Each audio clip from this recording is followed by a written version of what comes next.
Hello, and welcome to the Cambridge Assessment Podcast. I'm Alana Walden, and today we're celebrating the International Day of Women and Girls in Science, a day which recognises the critical role women and girls play in science and promotes full and equal access to participation in science for women and girls. As an assessment organisation, we are considering what we can do to support female learners in STEM, science, technology, engineering and maths. Joining me in this discussion are three fantastic women from across the Cambridge Assessment Group, Jill, Anne and Antonia. Hi, I'm Jill Duffy. I'm the Chief Exec of our UK Exam Board, OCR. I was the first female Chief Exec of OCR and really using that role to help support women's education generally, but specifically talking about women in STEM.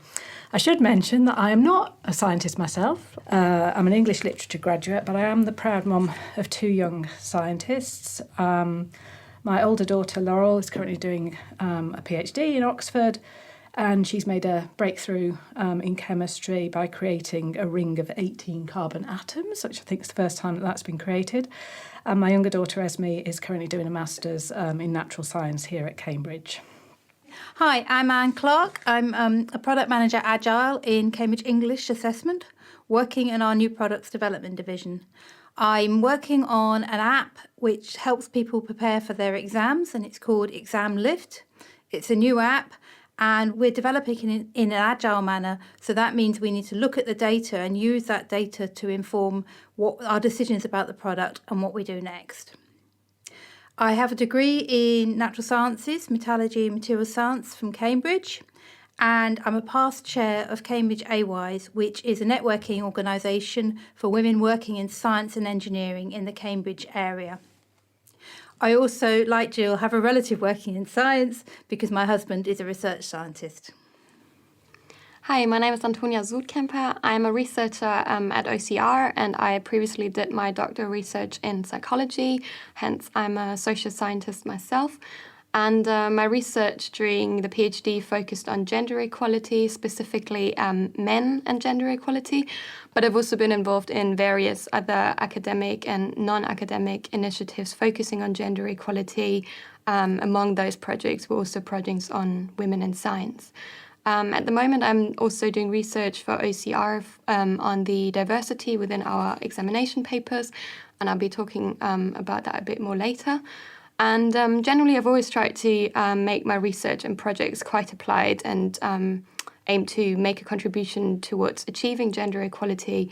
And part of that is having conversations like this one, so I'm very happy to be part of the discourse today. So perhaps we could start with what were each of your experiences of science when growing up? Okay, so for me, both my mother and my grandmother were pharmacists, so had science backgrounds. I was at school, I was at an all-girls school, and I was good at maths, so the sciences were a natural area for me to follow. Some of the memories from growing up was that I was very miffed when my younger brother got the Meccano set for my grandparents on my father's side, not me, because it was me who liked tinkering with things. I worked at Harwell Labs between school and university. And then I think my first real experience of feeling a bit out of place was the physics practicals at the Cavendish, where there were a handful of women and a lot of guys who seemed to know what they were doing with the electronics. And that was kind of the first thing that made me feel, I'm not sure if this is for me. When I graduated, I sort of took stock of the science and felt like there aren't many men working in here. I'm going to have to be ploughing my own furrow. And that's when I went into IT and went to be a computer programmer, because at that time it was a 50-50 graduate intake. So my story is quite different to Anne's. I wasn't actually much involved with science at all until I decided to study psychology at university. Our parents raised my brother and me largely gender equal. We were both encouraged to play with boys and girls' toys and engage in any subjects we might have been interested in. But we both ended up with quite stereotypically gendered interests and fields of study, which I think just shows that there's still quite a large societal impact out of the immediate home environment that influences children's interests, such as perhaps the school environment or TV or social media these days. So I remember I had pretty good grades at all topics back then, but I still felt like I was struggling with boys' subjects in primary school, probably because I was lacking confidence and because it was made clear to us that this was still considered to be a topic for boys. So I remember my friend who was really good at math, and she was always specifically praised for being good at math despite being a girl. So there was definitely still a lot of stigma around these topics. Okay, my experience of science of school, I mean, I really enjoyed it at primary school, but that was all actually around what I suppose we call sort of natural history now, bringing in various leaves and things like that. At secondary school, I did up to 16. I did all the sciences and maths, and then when it came to A-level choices, I can remember my dad really encouraging me to carry on with sciences because he, just kept saying to me, you're not going to get a job if you don't do sciences. I think when any parent tells a child to do something, they tend to do the opposite. But also, I did have a passion for literature. I really enjoyed reading. So I ignored my dad's advice. He was an engineer. In fact, he left school at 14, but he sort of studied engineering at an FE college in the evening. My mum was a primary school teacher, so they very much let me do what I wanted in the end. But I think my dad would be really proud that my children, his grandchildren, have ended up being scientists. What do you think the environment's like for women and girls studying and working in science today? Are there any barriers? One of the things that I said at Results Day this year was to mark the point, actually, when we have more girls or more young women studying A-levels in sciences than boys. And I think that's a really good moment to come to that point. We've still got a bit of work to do in physics, but actually across the sciences there are more young women studying sciences than men for the first time. And I think we have broken down some of those barriers to girls taking science. What's interesting, though, so we've broken that down in schools, which is great. We've got that pipeline of scientists coming through. And actually, when you look at university courses, I think it's about 49% of students studying science-related courses are now women. It's after that we have a problem. So I think it's about 39% at postgrad level are women, and that reduces down to 23% of academic staff in universities being women. So we've still got quite a lot of work to do across the whole sort of system. We think some of the reasons for that drop-off are to do with how academic funding structures tend to bias towards men and towards short-term positions, and you may have to move quite a lot to get those positions, which we know may not be great, especially if you've got childcare or caring responsibilities. We also know there's a lot of unconscious bias still, so females in research posts generally earn about a fifth less than males, and that gap increases with experience as you get into more senior roles. We know women are underrepresented as authors in high-impact journals, and that's how career progression works in those fields. And the academic culture, the culture in labs, can be very competitive and hierarchical, and that can put off women wanting to stay in a sort of research scientist career. So there's still an awful lot that we can do. There's a lot we can do in schools as well. But I think a lot of progress has been made, and there's still quite a lot that we can do to improve things further. Okay, so from women at AWISE, I can constantly hear, when I was in my 20s, I didn't think there was a problem. Now I'm in my 30s, I can see what the problems are, which very much echoes some of what Jill's been saying about the pipeline. I think it's a lot of the issues are down to the historic environment and the practices. Unlike medical and teaching fields, which have had women in those for longer, I think there's more change needed in that science working environment. There's still a need to produce the same number of papers, even if you are taking a career break. You have to do it all. Again, the same issues about dual careers and having to move around, which is a lot harder with your family. Again, many of the people I've actually encountered in AWISE have come from single-sex schools, so there is still something about that mixed education putting girls off the sciences.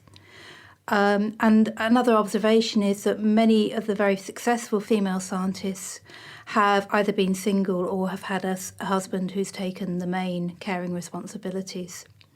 Another thought is that science and IT both constantly change, which is why they are enjoyable and fulfilling. But it also makes it very hard if, like I did, you have a career break, it's very hard to come back because you've got a lot of catching up to do. So yeah, I agree with Anne and Jill that there is still a lot of, we hear about a lot of anecdotal and statistical evidence that whilst women's situation in science is certainly improving, there's still a long way to go. In terms of anecdotes, I'd just like to add one of the most prominent examples from recent years when Nobel scientist Tim Hunt said at a public conference that women are actually a distraction in the lab because they're too emotional and men tend to fall in love with them. So when we consider that this is the opinions that some of our most esteemed educators and researchers hold, it's perhaps not surprising that progress is rather slow. And in terms of statistics, Jill mentioned some stats, but there's also experimental evidence showing that women still experience a lot of discrimination in academia and in the STEM fields specifically. So I think it's very important to stress that the pipeline of girls being interested in this is not the only issue. But of course, in OCR and Cambridge Assessment, we are focusing on schools, and hence the pipeline is also where we can make a contribution. And there's some interesting psychological research related to the pipeline on stereotype threat. So stereotype threat is a phenomenon when the awareness of a negative stereotype causes us to perform worse in a particular discipline. And this might be because we're worried about personal failure because we think we might actually be bad at this because that's the stereotype. Or we might also be worried that we could confirm the negative stereotype. And for women, research has shown that it affects us in any domain that we're stereotypically considered to be bad at. For example, financial decision-making, problem-solving, leadership, political knowledge, and of course also math and science. So for example, there have been studies showing that women and girls underperform on a math test when it was described to them as typically producing gender differences, and also when their gender identity had been made salient just before they took the test, whilst at the same time, when these women girls were not made aware of this gender difference that might occur or weren't made conscious of their gender identity, they performed just as well as men and boys.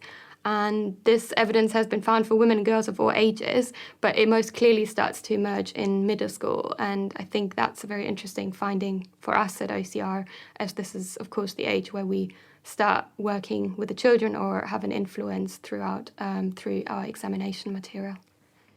After the 2019 A-level results, it was revealed that this is the first year that the number of females studying core science subjects at A-level was greater than the number of males, with 50.3% of science exam entries coming from girls. So it kind of seems like the balance is improving. Why do you think more girls are now taking part in the science subjects? I think there has been a lot of work across the whole system, actually, over probably 5 to 10 years, probably about 10 years, about trying to increase the engagement of girls in science. And this has taken place across the curriculum as well as what exam boards have done in terms of the assessment. So, for example, about looking at the curriculum in science, making sure there are positive female role models, such as Rosalind Franklin, covering those in some of our A-levels, but also looking at the types of assessments that we have. As well as that, there's been some great campaigns like the Crest Awards, but also WISE, Women in Science and Technology, that's really has raised the awareness of women's success and contribution in science. And, you know, as OCR, we've been looking very much at our specs and also the resources, the supporting materials that we have to make sure that we're including positive female role models in them. So what still needs to change in science education? What more can we be doing as an exam board? What more can schools and teachers and us as individuals do? So for all of us, and I think this applies very generally across all realms of education, how would I feel if this was my daughter? And call out bad and thoughtless behaviour at all levels and make sure we look out for unconscious bias to make sure everyone has equal opportunities.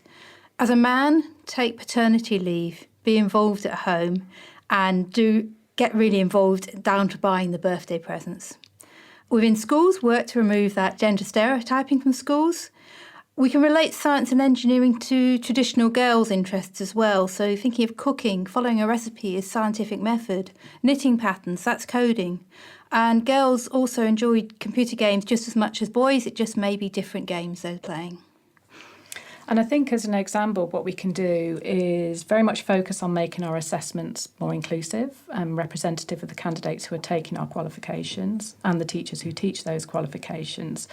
And we are looking at ways we can make our assessments even more accessible. We've done a lot of work on that with some of our GCSE science assessments. And we're doing some future work in terms of making sure that we're ensuring gender balance in terms of our assessment.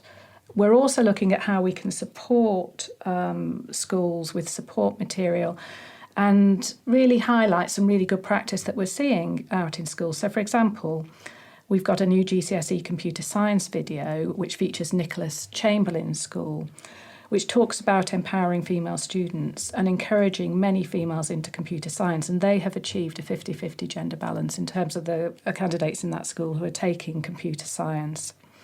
I think schools can make science engaging and fun and look at the practical approaches of science. And we're really pleased that at OCR we've seen that the practical study of science has increased with our new specifications.